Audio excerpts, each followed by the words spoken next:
رسوله الكريم أما بعد فأعوذ بالله من الشيطان الرجيم بسم الله الرحمن الرحيم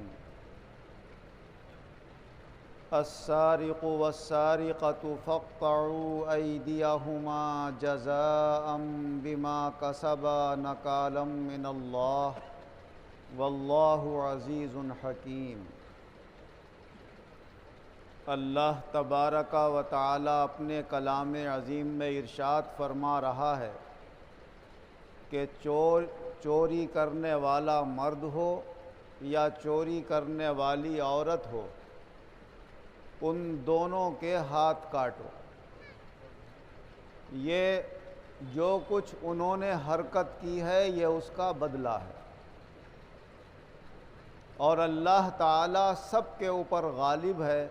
اور وہ حکمت والا ہے، وہی سب کچھ سمجھنے والا ہے۔ اللہ تبارک و تعالیٰ نے اپنے بندوں کے درمیان امن و سکون قائم رکھنے کے لیے یہ سخت قوانین بنائے ہیں تاکہ کوئی شخص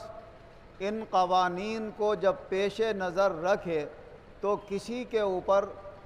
نہ اس کو جانی نقصان پہنچانے کے لیے نہ مالی نقصان پہنچانے کے لیے دست درازی کر سکے اور ہمت کر سکے۔ جب اسے یہ خیال ہوگا کہ اگر میں نے کسی کی چوری کی تو میرا ہاتھ کاٹا جائے گا، میں نے کسی کو قتل کیا تو بدلے میں مجھے قتل کیا جائے گا، اگر میں نے جسم کے کسی حصے کو کسی کے نقصان پہنچایا تو بدلے میں وہ جسم کا حصہ میرا کاٹا جائے گا، اگر کسی کی بیٹی یا بہن یا بیوی کے ساتھ برا عمل کیا تو پھر شادی شدہ ہے تو پتھر مار مار کر ہلاک کر دیا جائے گا، اور شادی شدہ نہیں ہے کنوارا ہے تو 100 کوڑے لگائے جائیں گے۔ تو زنا کرنے سے پہلے اپنی جان کا خطرہ ہوگا، بدکاری سے پہلے 100 کوڑے لگنے کا خطرہ ہوگا، چوری کرنے سے پہلے ہاتھ کٹنے کا خطرہ ہوگا، کسی کی جان لینے سے پہلے اپنی جان جانے کا خطرہ ہوگا، تو پھر دنیا میں امن و سکون، چین اور عافیت قائم ہوگی۔ کوئی ہمت نہیں کر سکے گا کہ ایک بندہ دوسرے بندے کو کوئی نقصان پہنچا سکے۔ اسی لیے اللہ تبارک و تعالی نے قرآن پاک میں فرمایا ان النفس بالنفس، جان کے بدلے میں جان ہے، اور کہیں فرمایا کہ آنکھ کے بدلے میں آنکھ، ہاتھ کے بدلے میں ہاتھ، پاؤں کے بدلے میں پاؤں، دانت کے بدلے میں دانت، والسن بالسن والجروح قصاص، اور اگر زخم بھی کسی نے لگائے ہیں تو ان کا بھی بدلہ ہے کہ کتنا زخم کس کے لگایا گیا ہے تو اس کا بھی جرمانہ ڈالا جاتا ہے۔ حضرت عائشہ صدیقہ رضی اللہ عنہا روایت فرماتی ہیں کہ حضور نبی اکرم صلی اللہ علیہ وسلم کے زمانے میں قبیلہ مخزومیہ کی ایک عورت فاطمہ نام کی، اس نے چوری کر لی۔ حضور صلی اللہ علیہ وسلم کے یہاں جب مقدمہ آیا تو آپ نے فرمایا کہ چوری کا قانون اللہ نے یہ بنایا ہے کہ جو چوری کرے گا اس کے ہاتھ کاٹے جائیں گے، لہٰذا اس کے ہاتھ کٹوائے جائیں گے۔ بڑی عزت دار گھرانے کی وہ عورت تھی، اونچے خاندان والوں سے اس کا رشتہ تھا، خاندان والے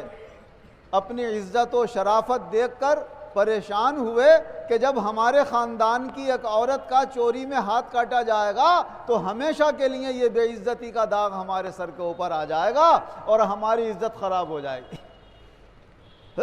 کسی صورت سے ہاتھ کٹنے سے اس کو بچایا جائے۔ تو وہ یہ سمجھے کہ اگر کسی حضور کے قریب چاہنے والے کی کوئی سفارش پیش کرا دی جائے تو ہو سکتا ہے حضور صلی اللہ علیہ وسلم اپنا ارادہ بدل دیں، قانون بدل دیں اس کے لیے۔ کہنے لگے آپس میں مشورہ کر کے کہ کسی کو سفارشی بنا کر لے آیا جائے حضور کے پاس۔ تو کہنے لگے کس کی ہمت ہے، حضور کے سامنے بولے گا کون؟ کہا حضور اکرم صلی اللہ علیہ وسلم کو اپنے منہ بولے بیٹے زید اور ان کے بیٹے حضرت اسامہ، ان دونوں سے بڑی محبت ہے، لہٰذا اسامہ کو لے چلتے ہیں سفارشی بنا کر۔ حضرت اسامہ کو لوگوں نے آنے کے بعد یہ واقعہ سمجھایا اور سفارشی بنا کر حضور صلی اللہ علیہ وسلم کی خدمت میں لے گئے۔ تو حضور صلی اللہ علیہ وسلم نے فرمایا، اے اسامہ، یہ تو اللہ کا قانون ہے، تم اللہ کے قانون میں دخل دیتے ہو، اس کے لیے سفارش کرنے کے لیے آئے ہو؟ فرمایا تمہیں معلوم ہے پہلے کے لوگ کیا کرتے تھے یہ تو، کہ اگر ان میں کا کوئی عزت دار، شریف، اونچی حیثیت والا کوئی گناہ کر لیا کرتا تھا، کوئی جرم کر لیا کرتا تھا، یا کوئی چوری وغیرہ کر لیا کرتا تھا تو اس کو سزا نہیں دی جاتی تھی، اور اگر کوئی کمزور چوری کر لیا کرتا تھا یا کوئی جرم کر لیا کرتا تھا تو اس کو سزا دی جاتی تھی۔ فرمایا اس کا نتیجہ معلوم ہے کیا ہوا؟ وہ قومیں ہلاک ہو گئیں اور برباد ہو گئیں۔ جب قانون سب کے لیے برابر ہوتا ہے تب اللہ کی رحمتیں اور برکتیں آتی ہیں، اور پھر اللہ تعالیٰ دنیا میں انسانوں کو آباد رکھتا ہے، ورنہ بربادی ہو جاتی ہے۔ اور ایک روایت حضرت عائشہ صدیقہ رضی اللہ عنہا سے یہ بھی ہے کہ حضور صلی اللہ علیہ وسلم کے پاس ایک چور لایا گیا۔ جب اس کا ثبوت ہو گیا کہ ہاں اس نے چوری کی ہے اور اتنی چوری کی ہے جس میں ہاتھ کاٹا جا سکتا ہے، تو حضور صلی اللہ علیہ وسلم نے اس کا ہاتھ کٹوا دیا۔ جو لوگ پکڑ کے لائے تھے وہ یہ سمجھ رہے تھے کہ کچھ پٹائی وٹائی ہو جائے گی، ڈانٹ وانٹ کے حضور واپس کر دیں گے۔ جب ہاتھ کٹا تو وہ بھی بڑے، ارے بھائی ہم کیوں لیا اس کو، ہم نے ایسا کیوں کیا؟ کہنے لگے یا رسول اللہ ہم اس مقصد کے لیے تو لائے نہیں تھے کہ اس کا ہاتھ کٹ جائے۔ تو حضور صلی اللہ علیہ وسلم نے فرمایا بھائی قانون تو قانون ہے۔ فرمایا یہ تو ایک عام آدمی ہے، اگر اس کی جگہ میری بیٹی ہوتی اور وہ اس عمل میں میرے پاس لائی جاتی تو میں تو اس کے بھی ہاتھ کٹواتا۔ تو قانون میں یہ نہیں دیکھا جاتا ہے کہ اپنا کون ہے، پرایا کون ہے، محبت کرنے والا کون ہے، نفرت کرنے والا کون ہے۔ آج جو دنیا میں بے چینی ہے، امن و سکون قائم نہیں ہو پا رہا ہے، اس کی وجہ کیا ہے کہ اب زیادہ تر طرفداری سے کام لیا جا رہا ہے۔ اگر اپنا ہے تو اس پہ ہلکا ہاتھ رکھ دو، غیر ہے تو ذرا بھاری کر کے ہاتھ رکھ دو۔ جب ایک طرف پلہ ہلکا ہوگا اور دوسری طرف بھاری ہوگا تو بیلنس کیسے قائم ہو جائے گا؟ بیلنس تو جب ہی قائم ہوگا کہ اپنا ہو یا پرایا ہو، پلہ دونوں کا برابر ہونا چاہیے۔ عدل اور انصاف کے نام ہے میزان عمل۔ میزان عمل میں ترازو میں برابر تولا جائے، اپنے کا گناہ ہے تو اس کا بھی اتنا ہی وزن ہونا چاہیے، غیر کا گناہ ہے تو اس کا بھی اتنا ہی وزن ہونا چاہیے۔ حضرت عمر رضی اللہ عنہ سے روایت ہے کہ حضور نبی اکرم صلی اللہ علیہ وسلم کے زمانے میں ایک شخص تھا جس کا نام تھا عبداللہ، اور اس کا لقب تھا حمار۔ حمار کہتے ہیں گدھے کو۔ تو بے وقوفی کی باتیں کر کر کے لوگوں کو ہنسایا کرتا تھا۔ حضور نبی اکرم صلی اللہ علیہ وسلم کو بھی کبھی غمزدہ دیکھتا تھا تو حضور کو بھی ہنسا دیا کرتا تھا۔ شراب پینا کا عادی تھا، کبھی شراب پی پکڑ کے آ گیا تو حضور صلی اللہ علیہ وسلم نے پٹائی لگوا دی اس کی۔ حضور کے زمانے میں اور حضرت ابو بکر کے زمانے میں کوئی کوڑے وغیرہ مقرر کر کے نہیں مارے جاتے تھے۔ صحابہ سے فرما دیا بھائی جوتیوں سے مارو اسے، قمچیوں سے مارو، کسی نے چانٹ مارا، کسی نے جوتی ماری، کسی نے کچھ مارا، تھوڑا بہت پٹوا دیا اور اسے روانہ کر دیا۔ تو وہ ایک بار آیا اس طرح پٹا، پھر کچھ دنوں کے بعد پھر آیا، پھر اس طرح پٹا، پھر آیا اور پھر پٹا۔ تو ایک شخص کہنے لگا پٹائی کے بعد ان کی کہ اللہ اس پر لعنت کرے، یہ حرکت کرتا ہی رہتا ہے، بار بار آتا ہے اور پٹتا ہے اور پھر وہی حرکت کرتا ہے۔ تو حضور صلی اللہ علیہ وسلم نے فرمایا بھائی لعنت مت کرو اس کے اوپر، کیوں میں جانتا ہوں اس کے بارے میں یہ اللہ اور اس کے رسول سے محبت کرتا ہے۔ تو حضور جانتے تھے اس کے بارے میں کہ اللہ رسول سے محبت کرتا ہے، مگر کیا کیا جائے، جب جرم کر رہا ہے تو سزا تو ملے گی، چاہے محبت کرنے والا ہے جب بھی سزا ملے گی اور نفرت کرنے والا ہے جب بھی سزا ملے گی۔ حضور صلی اللہ علیہ وسلم نے یہ جملہ بیان فرما کر دنیا کے سامنے یہ سبق پیش کر دیا کہ اے لوگوں یہ مت دیکھو کہ چاہنے والا کون ہے اور نہ چاہنے والا کون ہے۔ جب اللہ نے تمہیں قانون نافذ کرنے کی ذمہ داری دی ہے تو اپنا قانون سب پر نافذ کرنا ہوگا، ورنہ اللہ کے یہاں آخرت میں جواب دینا ہوگا۔ حضور نبی اکرم صلی اللہ علیہ وسلم ارشاد فرماتے ہیں کہ حکومت کو طلب مت کیا کرو خود بخود کہ ہم کہیں کے حاکم بن جائیں۔ ہاں اگر لوگ کوشش کر کے زبردستی تمہیں حاکم بنا دیں تو بن جانا، ورنہ خود شوق سے مت بننا۔ فرمایا جو حاکم بنے گا قیامت کے دن جب اس سے اللہ حساب لے گا تو اس کے ہاتھ گردن سے بندھے ہوں گے۔ ابھی کوئی جرم نہیں کیا ہے اور کسی جرم کے بارے میں ظہور نہیں ہوا ہے، سزا پہلے ہی مل جائے گی اسے کہ کم سے کم گردن سے تو ہاتھ باندھ دیے جائیں گے اس کے۔ پھر پوچھا جائے گا کہ تم نے جو حکومت کری تھی انصاف سے کری تھی یا ظلم سے؟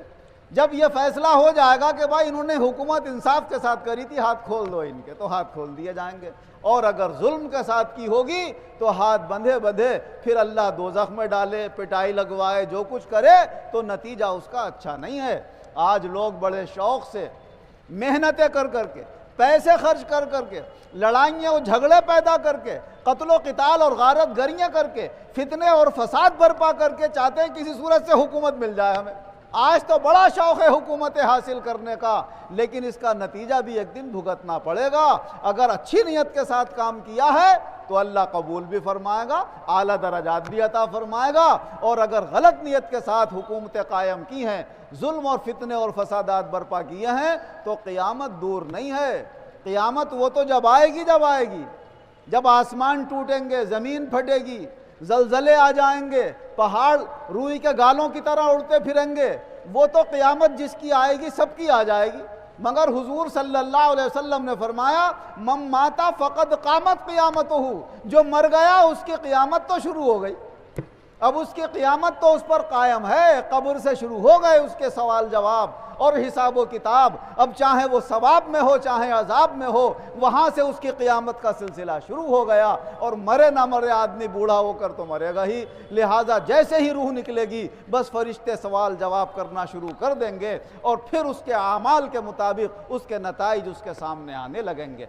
یہ ہماری چاہے چھوٹی ذمہ داریاں ہوں چاہے بڑی ذمہ داریاں ہوں، چاہے چھوٹے گناہ ہوں چاہے بڑے گناہ ہوں، ایک تو وہ ہوتے ہیں جو اللہ اور بندے کے درمیان ہوتے ہیں، اللہ تعالیٰ وہ بڑی آسانی سے معاف کر دیتا ہے، لیکن بندوں کے جو ہم نقصان کرتے ہیں زبان سے، ہاتھ سے، چوری سے، کسی کی بہن بیٹی کی عزت خراب کر کے، یہ بڑے سخت گناہ ہوتے ہیں، اور اللہ تبارک و تعالیٰ دنیا میں بھی ان گناہوں کی وجہ سے کسی نہ کسی مصیبت میں مبتلا کر دیتا ہے، اور آخرت میں بھی ان گناہوں سے چھٹکارا بڑا مشکل ہوتا ہے۔ اللہ جل شانہ وعم نوالہ جو اس کے حقوق ہیں وہ بھی صحیح طریقے سے ادا کرنے کی توفیق عطا فرمائے، اور خاص طور سے بندوں کے حقوق کا زیادہ لحاظ کرنے کی اللہ ہمیں توفیق عطا فرمائے۔ آمین وآخر دعوانا ان الحمد للہ رب العالمین۔